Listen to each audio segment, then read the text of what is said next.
Good morning, everyone. My name is Zaina Al-Shaib. I'm the Director of Digital Communications at the Middle East Institute. I'd like to welcome you all to this on-the-record briefing session in which we'll discuss Donald Trump's return to the presidency and what that means for U.S. policy towards the Middle East. On January 20th, 2025, President-elect Donald Trump will be sworn in for a second term as President of the United States. During his first term, he was known for his America First approach to foreign policy, abandoning decades of U.S. precedent.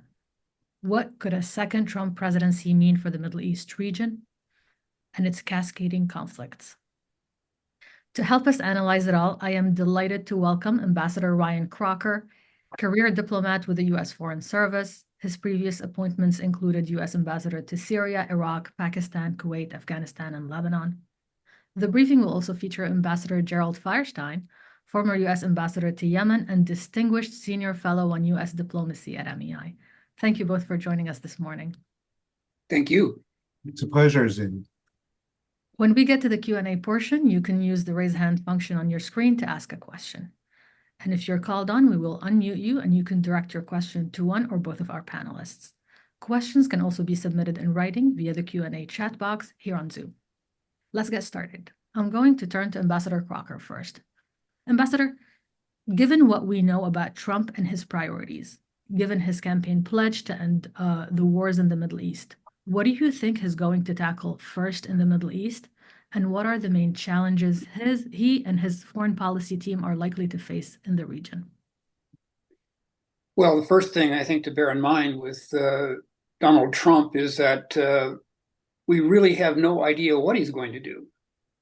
He is inherently unpredictable. I do think that it's important not to assume that the positions he took and the actions he initiated in his first term are going to drive the agenda on his second term. We just don't know. His key appointments are going to give us some indication, I think. But overall, I'd have to say that his Middle East agenda remains a mystery, possibly even to him at this point. He clearly has established relationships in the area, most notably with Mohammed bin Salman of Saudi Arabia and Mohammed bin Zayed of the UAE. And I imagine that they will be weighing in with him. But we were talking before the webinar started, Ambassador Feierstein and I, that with respect to Iran, one can't really assume that the extreme anti-Islamic Republic stance he took in his first term is going to obtain in the second. The region has changed. The positions of his key allies that I just mentioned have changed. Now seeming to seek something of a rapprochement or at least a de-escalation of tension with Iran. So I could see a second-term Trump, if he judged the circumstances right, reversing course completely with respect to Iran. Again, we just don't know. Thank you, Ambassador. Ambassador Feierstein, Trump has not only said he wants the war in Gaza to end, he has even reportedly set a timeline for Israel to end the war by his inauguration. Given his close relationship with Netanyahu, is Trump more likely to pull off what Biden could not, an end to the war and a release of the hostages? It's a good question, Zain, and at this juncture, I would have to say that there does not seem to be much of an appetite between the adversaries, between the Israelis and Hamas on one hand, and the Israelis and Hezbollah on the other, to really make the kind of adjustments that they would have to make.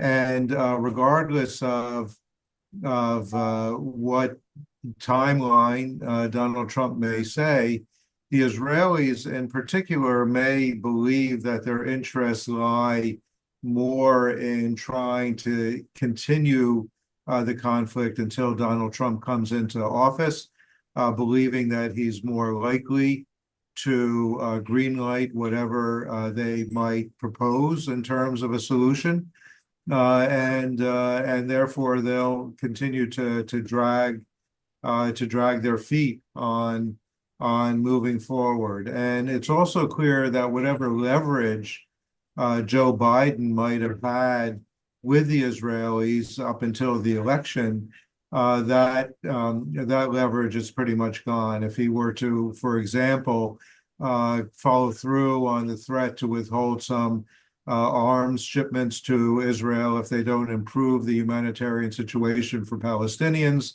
I'm sure that the Israelis would believe that as soon as Trump came into office, he would reverse that, so it would have no impact on them. And they also will believe.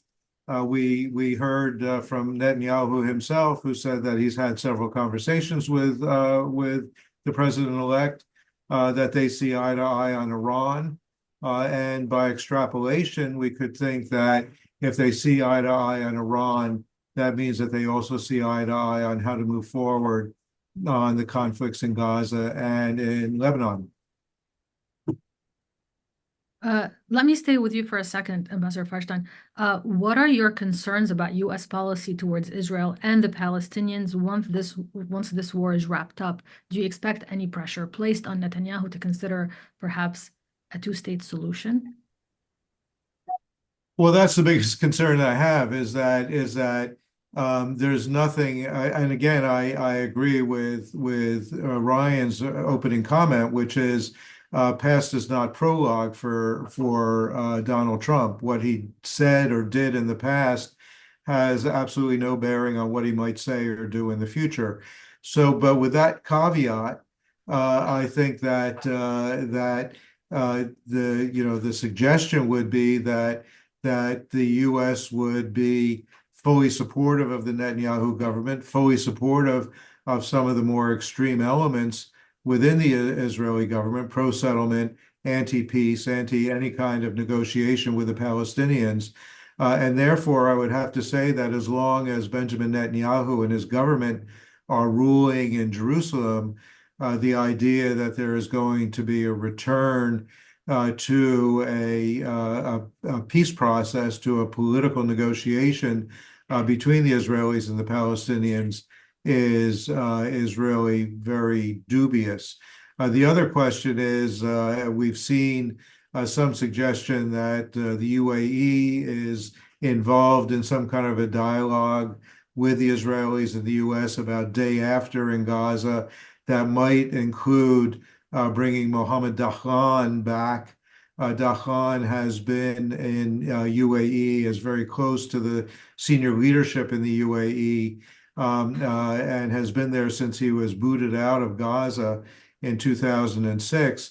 If they were to bring him back, with Israeli concurrence, I would think that would also be something where you would not see any progress on negotiations. That would not be his priority. Thank you, Ambassador.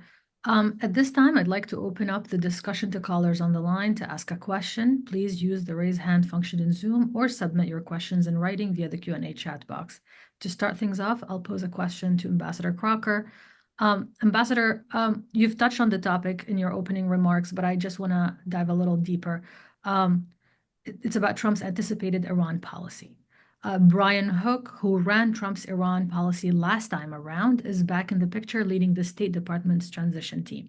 Do you expect to see the maximum pressure back on the table? And if so, do factors like an emboldened Israel and a weakened Hezbollah change the dynamic? You already said that that's not necessarily the case, but do dynamics on the ground change your assessment? Well, since you pushed me on this, Zaina, my idea of an extreme long-range prediction in the Middle East is a week from Thursday, but I'll take a run at it anyway. I would think that, at least for starters, the incoming Trump administration will very much exert pressure on Iran, whether that's going to indicate a substantial change in options or directions, since the Biden administration has done pretty well in that regard itself. I couldn't say, but I would not expect a swift pivot or change in Iran policy to a more moderated approach, at least not initially. Because again, as Jerry has said, the coordination thus far, apparently between Trump and Netanyahu, would suggest that coming out of the box, at least, that President Netanyahu is going to adapt a very strong pro-Israel policy in both Gaza and in South Lebanon, and that will mean a very hard line against Iran. Whether that stands up over time remains to be seen, but I would expect, at least initially, that we're going to see a hardline approach out of this incoming administration. All right. Just to stay on the Iran topic, a question for you, Ambassador Feierstein, from Christopher Van Musner from S&P Global. Christopher said, considering that Iran is currently the main purchaser of Iranian crude, to what extent do you envision that the administration's interest and/or ability to ramp up sanctions enforcement could be influenced by a broader tit-for-tat tariff war? Would the White House be willing to leverage allowing crude flows to persist in part or whole if it meant potentially avoiding or lessening retaliatory tariffs from Beijing? I think it would be hard to to put those two things together. I mean, to be entirely honest, I'm not sure that the U.S. has much capacity to really prevent the export of Iranian oil to China, short of going to war over it, which I don't think is in the makeup of this new administration.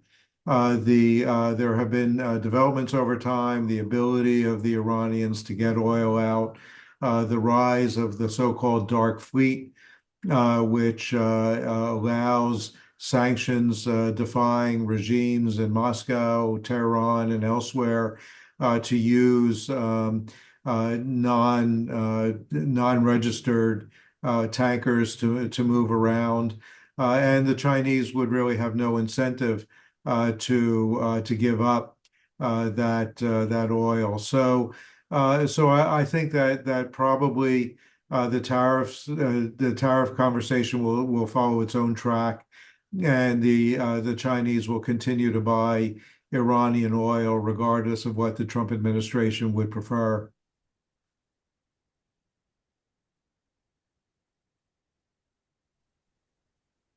You're on mute, Zaina.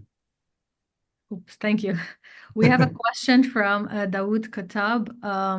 Dawood, you could unmute yourself and ask. I have. Thank you for this conversation. I have a few questions. One of them is a statement yesterday by the Israeli Finance Minister Bezalel Smotrich about extending Israeli law in West Bank. It's not clear whether on West Bank settlements or on all the West Bank. And this morning, Netanyahu agreed to that. Oh, is that something that will happen, and how do you think Trump will deal with something like that? Ambassador Crocker, maybe? I hadn't seen the statement, but it doesn't surprise me, quite frankly. And again, as you suggest in your question, it remains to be seen what the scope of this decree might entail. I would join with Jerry in being deeply pessimistic about the prospect for any progress on the Palestinian issue, frankly, under Trump, or if Harris had prevailed, I think it would be almost equally bleak. That the Palestinians are, in a sense, the forgotten people. That one of the single most impressive achievements of the first Trump administration in the Middle East, of course, was the conclusion of the Abraham Accords, moving the number of Arab states at formal peace with Israel from 2 to 5, literally overnight. And as one looks at the Gaza conflict, you have to look at what hasn't happened. That those 3 states in the Abraham Accords Morocco, Bahrain, and the United Arab Emirates, have not broken relations with Israel or even threatened to break relations with Israel. The embassies continue to function in all countries. The peace seems to endure even the obvious pain of the Gaza conflict. And that does not suggest that the Arab states, individually or collectively, are going to put a great deal of weight behind a meaningful resumption of Israeli-Palestinian talks. So if the two-state solution is not totally dead, it is clearly on life support, if that. And that is an environment in which I'm afraid that the Netanyahu government, which moves farther and farther to the right, is going to feel at liberty to take steps such as this. The Jordanians are worried about this West Bank issue. Do you think they have a right to be worried? Well, of course they do, Daoud. Half the population of Jordan is of Palestinian origin.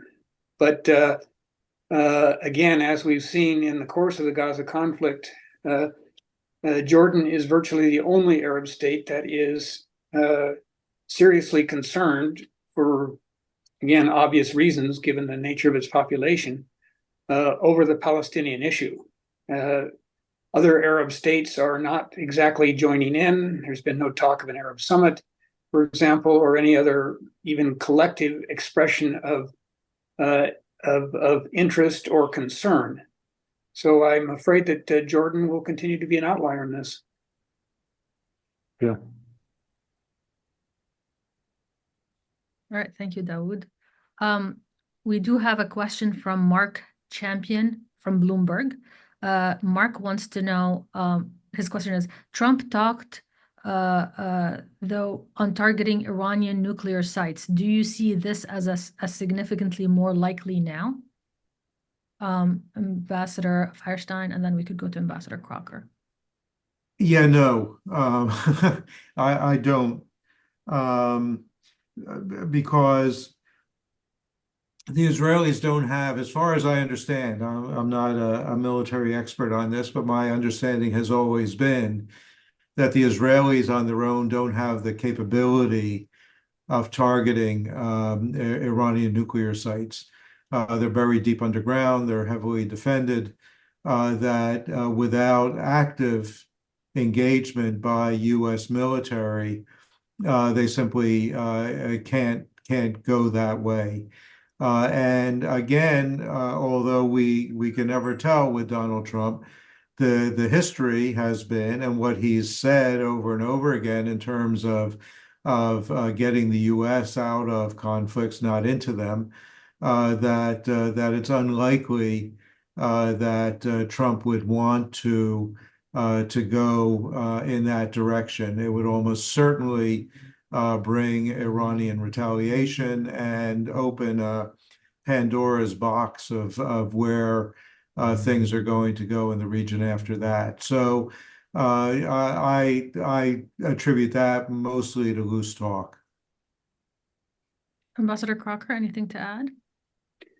I would agree with that, and I think an additional factor that would potentially constrain the president-elect would be the attitude, as I alluded to earlier, of his key allies in the Gulf, particularly Saudi Arabia and the UAE, who would be adamantly opposed to any such a targeting. All right, we have a question from one of the attendees. They want to know, what would Marco Rubio do with Iran if Trump appoints him as Secretary of State? Ambassador Crocker, we can start with you. Well, I think one hallmark of the Trump administration that it may share with the first Trump administration would be that the locus of decision-making is clearly going to be in the White House.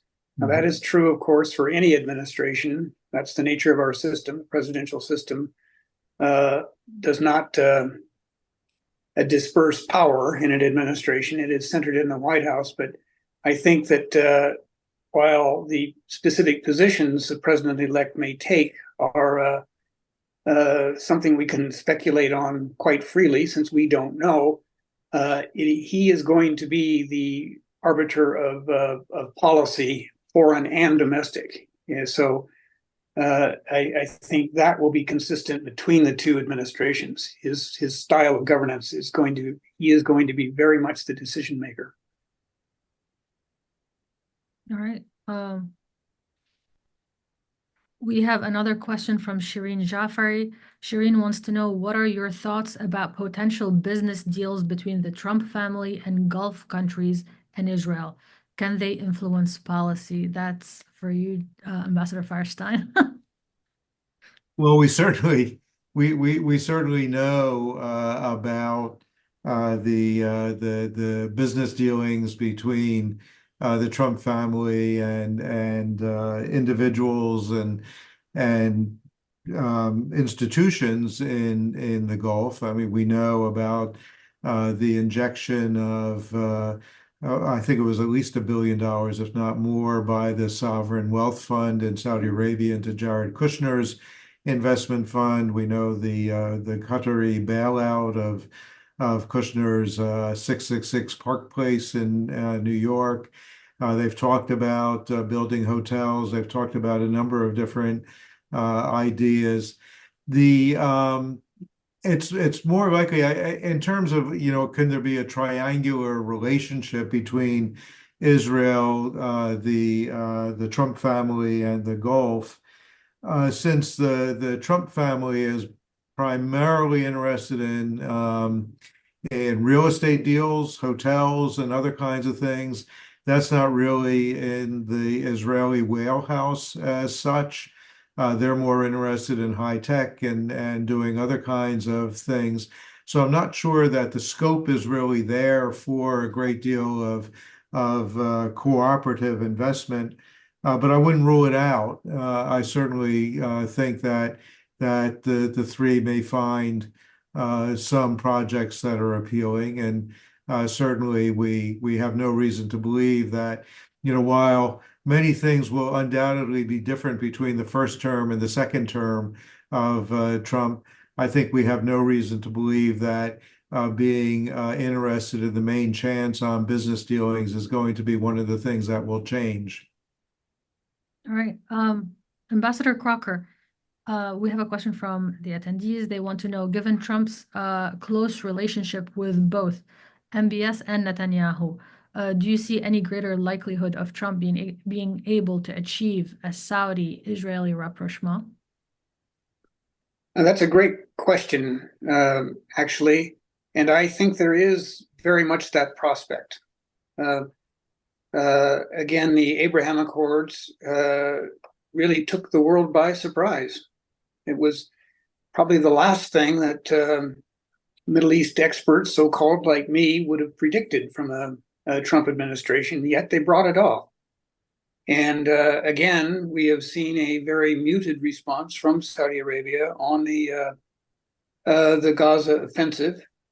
They paid lip service to progress on a two-state solution, but I would suspect that it may be just that, lip service, and that we could well see movement, again, depending on some kind of cessation of hostilities in Gaza that does not simply leave a grinding conflict to grind on indefinitely. I think once that Gaza is off the front pages, we could very well see movement toward a Saudi-Israeli agreement. Just a follow-up on that answer. We saw yesterday MBS actually was pretty harsh for the first time in speaking about the war in Gaza. He actually called it a genocide, and he asked Israel to stop its assault on both Gaza and Lebanon. Do you believe the views are turning in the Gulf, or was that just a one-off statement? I couldn't really offer an opinion on what Mohammed bin Salman's long-term playbook might be. But again, you've had the former defense minister of Israel say publicly now that, or quasi-publicly, that there is nothing more Israel can do in Gaza militarily. And it may be that the Saudis see this as an opportunity to weigh in to that debate in Israel, that this is a time to call a halt to the fighting for the sake of the hostages and for the sake of the Palestinians. So it may be tactical in that sense. I don't think it's strategic. I don't think that this would in any way indicate that Saudi Arabia is going to adapt a new, harsher policy against Israel. All right, Ambassador Feierstein, anything to add? Yeah, I would just say that over the longer term, I agree with Ryan that that certainly the possibility of normalization agreement between Israel and Saudi Arabia is possible. I think in the short term, absent any way forward on Gaza, on Lebanon, it would be difficult for the Saudis to move because of both domestic political pressure and Saudi Arabia's standing in the broader Middle East and the Arab and Islamic worlds, where there's no support for normalization with Israel, that they would continue to go carefully on this.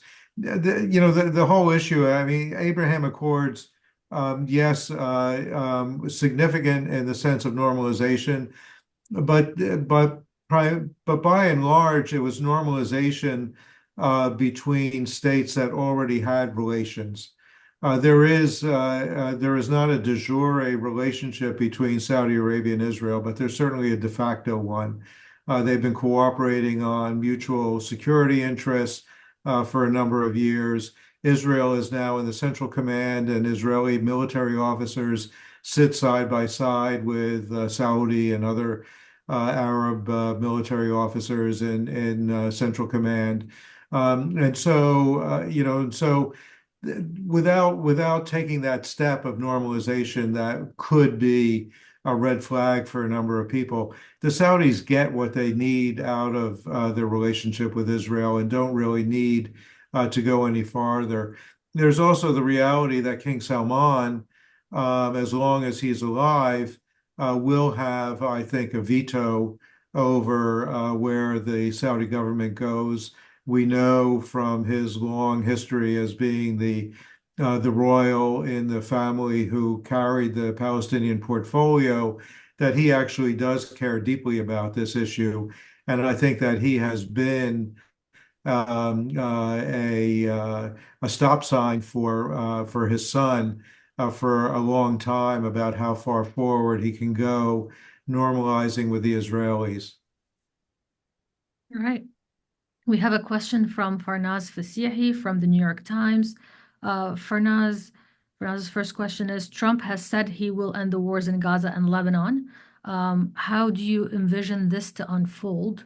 And then the second question is, Iran is openly debating whether a Trump presidency is an opportunity to strike a lasting deal with the US. If Iranian officials signal willingness to negotiate for a larger deal, how will Trump handle it? Ambassador Crocker, we could start with you.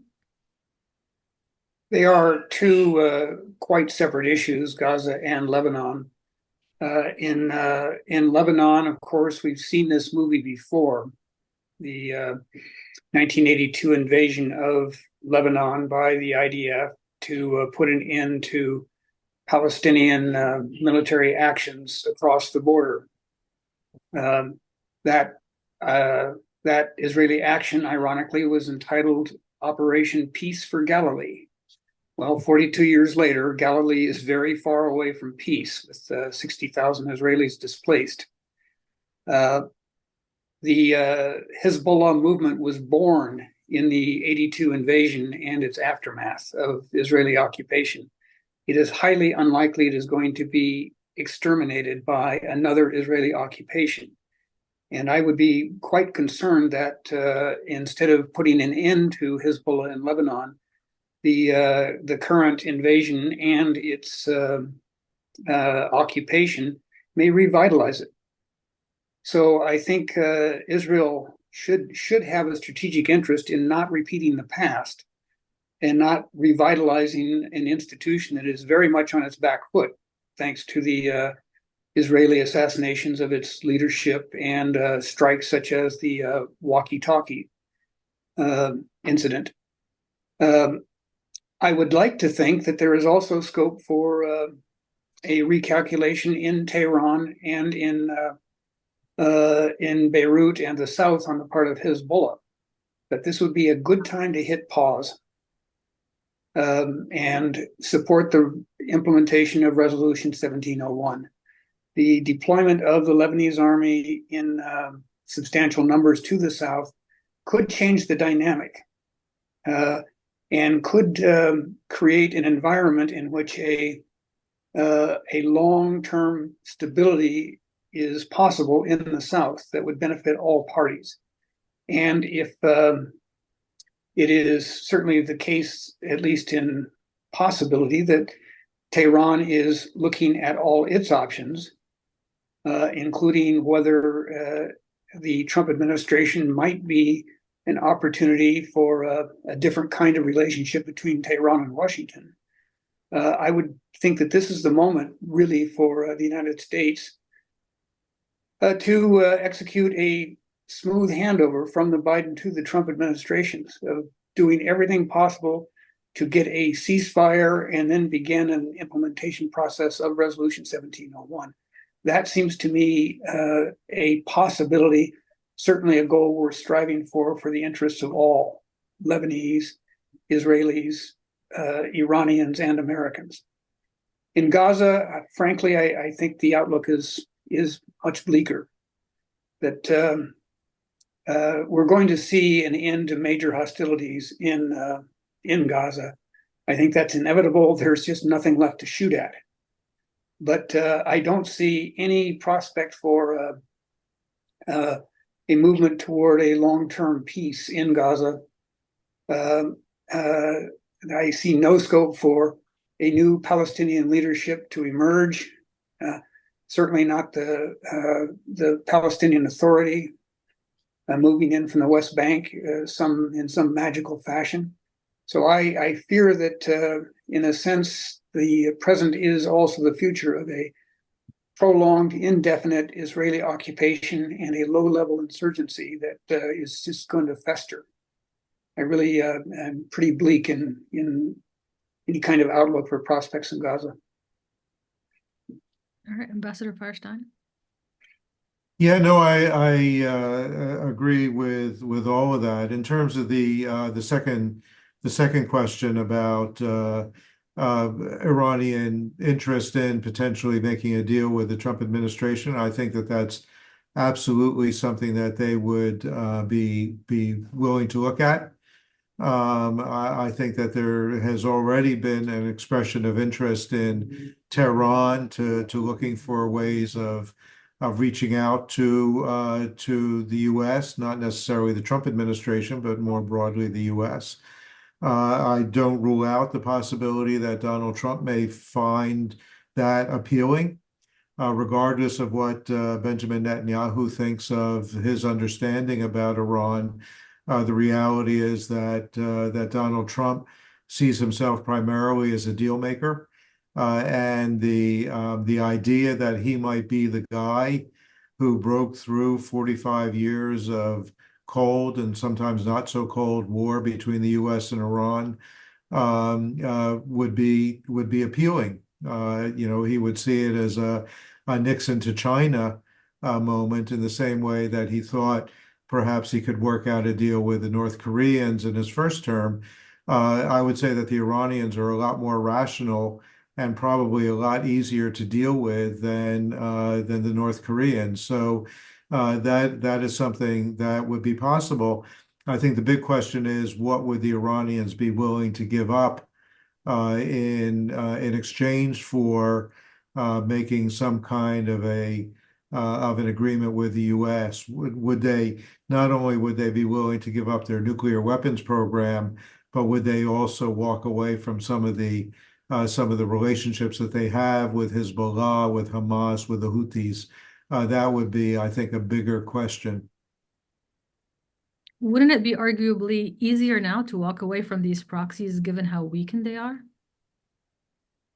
Yeah, I mean, there is this question mark out there now about what exactly. I think that there was for a long time a view that Hezbollah in particular represented a very serious, significant threat to Israeli security. There is a big question mark about that, although I agree completely with Ryan that anyone who anticipates that Hezbollah is going to disappear or Hamas is going to disappear, there is absolutely no reason historically to believe that these groups are ever eliminated. They will come back in 2.0 form. They could be worse than they were before. They could be more aggressive, more atavistic than they were in the past. The Houthis, interestingly, I think that the Houthis now emerge as a group that is very important for Iran, perhaps even more important, because they are, to a certain extent, an insurance policy that the Iranians have as a deterrent to Israeli or U.S. military action. Their ability to interdict shipping in the Red Sea and the Bab el-Mandeb if the Iranians also tried to close off shipping in the Strait of Hormuz would be a very significant blow to the global economic system. And therefore, their cooperation, their willingness to support Iranian foreign policy and security policy turns out to be quite critical for the Iranians if they are worried about being attacked. All right, Ambassador Crocker, another question about Trump and the Saudis. What can Trump offer Saudis to accept a deal short of a two-state solution? I think we would have to see, at a minimum, a cessation of violence in Gaza, and that's going to be very hard to deliver for the reasons I said earlier, that I don't think Israel has a strategy beyond long-term occupation of Gaza, and that is likely to spur a long-term, low-level insurgency. I think to the extent that this is a real issue for the Saudis, and I'm very mindful of Jerry's point on King Salman's attachment to the Palestinian cause, which I think is very real. I do not expect that you're going to see much on the West Bank that is going to give any hope to Palestinians or any impetus to a broader Israeli-Arab, and particularly Israeli-Saudi rapprochement in a formal sense. King Salman is obviously elderly and not in great health. He will pass from the scene. Whether that allows Mohammed bin Salman more latitude to move in these directions. He is somewhat of an unpredictable force, as is Donald Trump. That remains to be seen. But I do think that that at a strategic level, and again, as Jerry had already indicated, there is already a broad set of understandings between Jerusalem and Riyadh that, in a sense, give you a de facto relationship already, if not a formal one. All right, we have a question from Jennifer Kirby. Jennifer, go ahead. Yeah, thank you so much. This may be a bit far field, as I don't think Sudan was a priority under the Biden administration and may not be under Trump, but do you see any potential change in policy or even using Sudan around leverage around the UAE or Saudi Arabia or any movement there from the Trump administration on Sudan? Thanks. It's a good question. The Biden administration, of course, they did have special envoys. Our friend Jeff Feltman did it for a while. Tom Perriello, I think, has it now. but they have not made very much progress in trying to resolve that issue.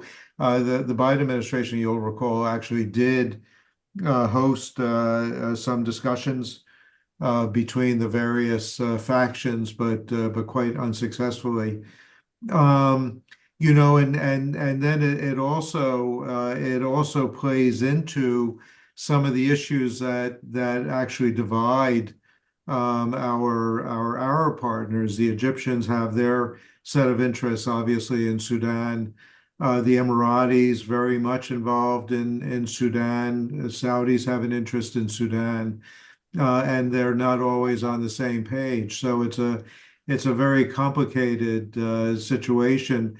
I don't know that this is something that is going to be a priority for the Trump administration. They may come around to it at some point in the future. But right now, it just seems to be mostly a humanitarian disaster that I suspect is going to be on the back burner as far as U.S. policy is concerned, at least for the first year. All right, we have another question from Dawood Katab.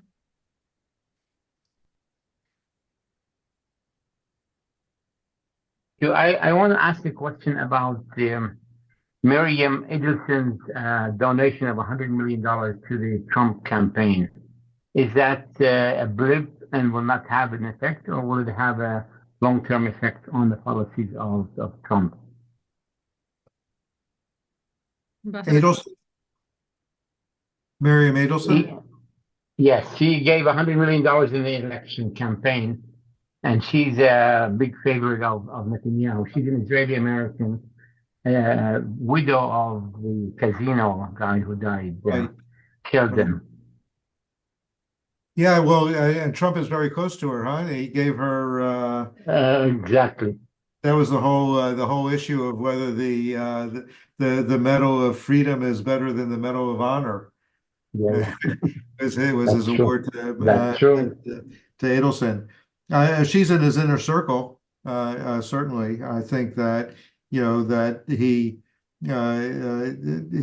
has to listen to her, whether that is dispositive or not, whether she has the opportunity to turn policy towards her preferred outcome is another question. Again, I think, I think Ryan also has alluded. Donald Trump makes his own decisions for his own reasons, and when he makes a decision, it doesn't matter, who is agreeing or disagreeing. He does what he thinks is best, whether correctly or incorrectly. All right, we have one more question from the attendees. Drill baby drill in the US suggests that we are headed for a period of low oil and gas prices. How might Middle East producers seek to adjust, and who will be the main winners and losers? Ambassador Feierstein, you want to start answering that? Ambassador Crocker. Yeah, no, we shouldn't forget that that one of the few times that there was real friction between the U.S. and Saudi Arabia during the Trump administration was over oil prices. When the Saudis decided, for their own reasons, mostly to squeeze the Russians, that they were going to push oil prices down very, very low, and they were hurting U.S. producers, that Trump interceded and forced Mohammed bin Salman to back off of that policy. And so, now you don't necessarily have the U.S., the Saudis, and the rest of OPEC agreeing on a strategy. As you said, or as the questioner asked, the U.S. desire, Donald Trump's desire, is going to keep prices low but stable in order to make sure that his friends in the oil and gas industry can continue to turn a profit. whereas the Saudis may want a somewhat higher price for their oil in order to make sure that they've got enough money in their budget to cover their expenses. So there could be, again, some tension between the two, even though the Saudis generally will appreciate the fact that Trump is not going to be as aggressive on climate issues or pushing for green energy in the United States. Although, to make one other point, I mean, we're in a somewhat curious situation because even though Donald Trump has basically presented himself as this great friend of oil and gas, this drill baby drill rhetoric, which would seem to be supportive of where the Gulf states are. Nevertheless, while they're still pumping oil, they are very much invested in this transition to green energy. The largest green hydrogen plant under construction in the world right now, as I understand it, is in Saudi Arabia. And their intent and their calculations is that some of the production is going to be exported to the United States. And so if the Trump administration is basically driving a big hole in the energy transition, that's not necessarily something that's going to play well in Saudi or UAE or Qatar, where they're investing. So, so this is something that's going to be a dynamic that's going to shift over time, and it's hard to say where things are going to turn out. Ambassador Crocker, anything to add? It's a fascinating question, and Jerry's answer, I think, was very illustrative of how the oil market and the region has changed since the heyday of OPEC in the 70s and 80s. That the United States would exert pressure on Saudi Arabia to raise oil prices, for example. Well, who thought that day would ever dawn? But I think it is indicative of a dramatically changed world market and a dramatically changed U.S. role in that market. We are the world's largest oil producer. We have a great interest in oil prices for lots of domestic reasons. And we will, as Donald Trump demonstrated in his first term, we'll use that influence and that power to protect our own industry. So in a sense, we are now not only the world's largest oil producer, we're politically the most influential member of OPEC. All right. A question to the both of you. We'll start with Ambassador Crocker first. We have had a fairly predictable foreign policy approach to the Middle East from both Democrats and Republicans over the last 40 years. Do you see that changing under this administration? And what changes, if any, would you like to see? Yeah, it's a great question because even with the dramatic shifts in U.S. Domestic opinion and the extreme polarization of politics in our country that is reflected to a degree in our international policies, both Republicans and Democrats have been fairly consistent in their approach to the Middle East. Again, as I alluded to before, the singular achievement of the first Trump administration was the Abraham Accords. And there is a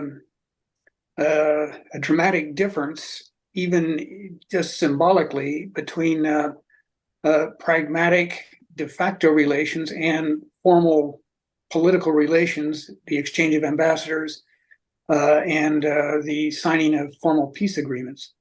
So that was a significant achievement. What concerns me about the incoming Trump administration is not Middle East specific. It is that while all bets are off, quite frankly, on what directions the president-elect will take, it's the fact that all bets are off that worries me. That as far as I can see, he does not have a North Star in the sense of a set of principles in the international arena that are going to guide him.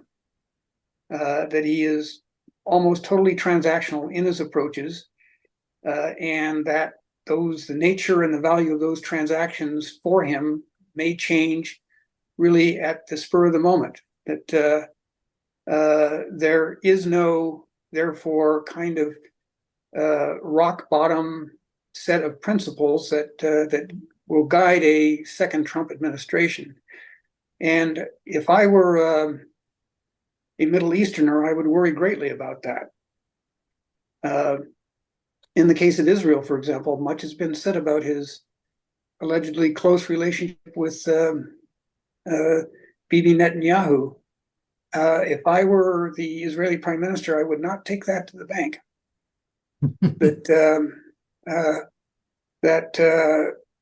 That President Trump, as far as I can tell, has no deep ideological attachment to Israel or to anything else in the Middle East. Again, that is transactional. President Biden, on the other hand, is a long time old guard supporter of Israel. He's termed himself a Zionist. I think that's accurate.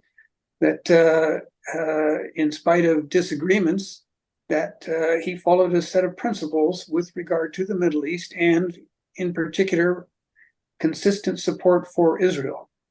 I'm not sure that's on the table any longer under a Trump administration. Ambassador Feierstein?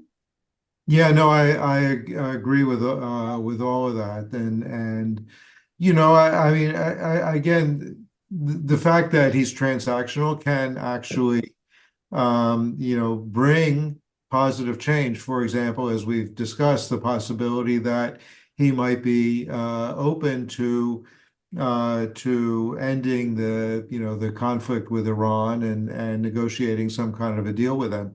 That would be a positive thing.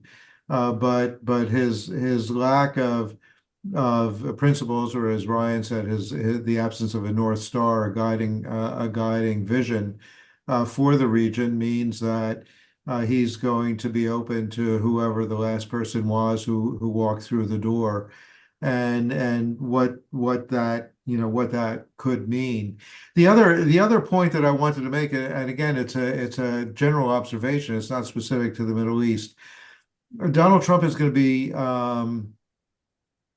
be sworn into office on January 20th, 2025. On January 21st, 2025, Donald Trump is going to be a lame duck. And he is bringing into his cabinet so far a number of people who presumably continue to have presidential ambitions. J.D. Vance, now Marco Rubio, some others. There are a number of others who are going to still be in the Senate, who might be thinking about what happens in November 2028 and where they're going to be and how to position themselves in order to make sure that they can be the heirs, if it's worth inheriting, the heirs to MAGA. And that could mean that you're going to see a fair amount of friction within the Republican ranks, within the administration, about directions to go, as each of these individuals is calculating policies in terms of what does this mean for me, and we know how that game plays out in Washington, and we've seen it before. All right.